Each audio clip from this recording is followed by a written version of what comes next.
Traoré's lands in Moscow on May 8, 2025, isn't about diplomacy or peace.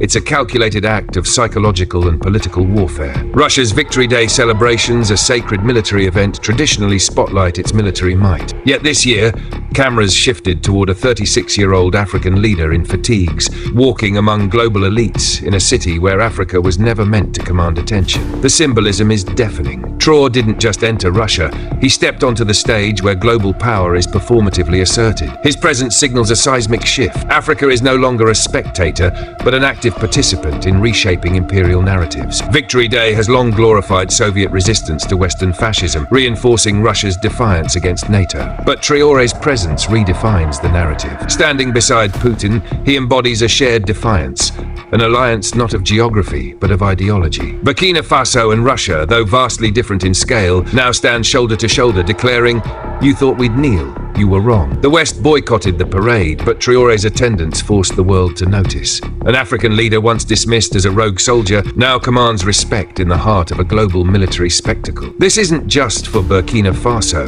It's a message to all Africans accustomed to their leaders begging for scraps in Western capitals. Traoré didn't go to them, he arrived here. That choice alone is revolutionary. Victory Day hasn't become an African holiday, but Africa has undeniably claimed its place in the rituals of power. That moment on Red Square wasn't just a photo op, it was a collision of two wars. Russia's old fight against fascist Europe met Africa's new battle against neo-colonial control. The handshake between Putin and Traoré didn't follow protocol, it rewrote it, tearing up a post-World War II order that sidelined Africa's blood, struggle, and dignity. For the first time, Africa isn't begging to be seen. It's seizing the lens and forcing the world to adjust the frame. But the parade was just theater. The real story began when the tanks rolled away and the Kremlin's doors closed. Traoré didn't fly to Moscow for a march. He came for the unseen negotiations, the kind that shapes history in whispers. Burkina Faso isn't chasing symbolic allies. It's building an arsenal of sovereignty. And Russia isn't offering charity. It's trading power for partnership. Military overhaul first. Outdated French weapons, unreliable supply chains. Traoré demanded radar systems, anti-drone defenses and Russian-trained special forces.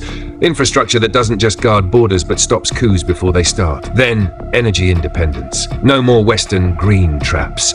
Rosatom's modular nuclear reactors and solar hybrid grids could free Burkina Faso from fuel blackmail, paid in gold, not dollars, shielding it from sanctions. Most explosive, cyber sovereignty. Traoré knows Western free speech algorithms are just digital colonialism. Russia's offer? The same firewalls that keep Syria and Belarus standing. This isn't diplomacy, it's a survival blueprint. And the message is clear. Africa's future won't be negotiated in Paris. It's being forged in Moscow. These aren't just internet filters, they're sovereignty shields, blocking Western surveillance and digital sabotage. Traoré isn't just defending his government, he's protecting Africa's right to think freely, online and off. The West will cry censorship, but their real fear is Africa rewriting its own algorithms, resisting not just on land, but in code. Then there's the currency war. Burkina Faso, Mali and Niger have buried the CFA franc, but replacing it with another Western-controlled system would be futile. In Moscow, a radical alternative is taking shape. Commodity-backed trade through Russia's SPFS, bypassing SWIFT, French banks and IMF traps.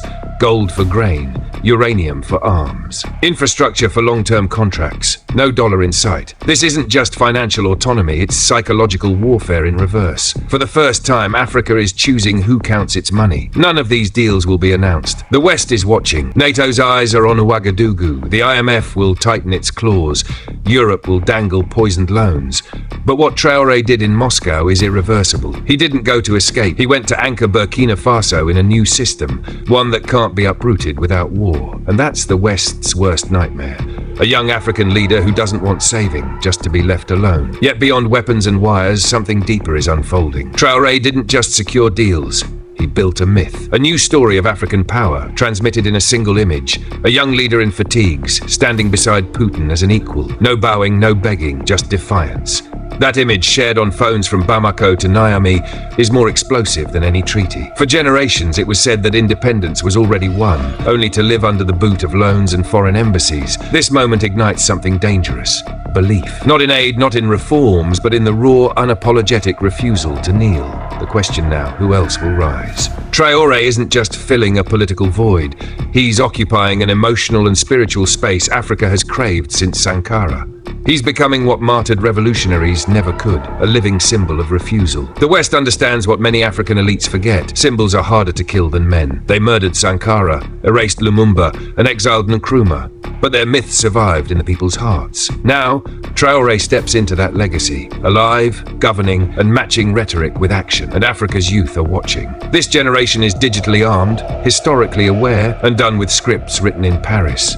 They've seen their leaders beg for handouts while their gold, lithium, and dignity are shipped abroad. So when Traoré stands beside Putin, not as a subordinate but as an equal, it sparks a psychological jailbreak. For millions, it's proof. African power isn't a fantasy, but belief is fragile. The West won't send tanks, they'll deploy disinformation, isolation, and manufactured scandals. If Traoré's myth takes root, it threatens the entire neo-colonial order. If it fails, it won't be because of foreign armies, but African complacency, corruption, and infighting. The real test isn't Moscow, it's what comes next. Can Burkina Faso, Mali, and Niger build systems that outlast symbolism? Can they stop exporting raw poverty and importing finished exploitation? Can they unite beyond rhetoric? This moment isn't about Traoré alone. It's about whether Africa protects its rebirth or lets it fade into another betrayed hope. The West is terrified, not of his weapons, but of his meaning. And meaning, in a distracted world, is the most dangerous weapon of all. The question now is, will we keep this fire alive or let it die in silence?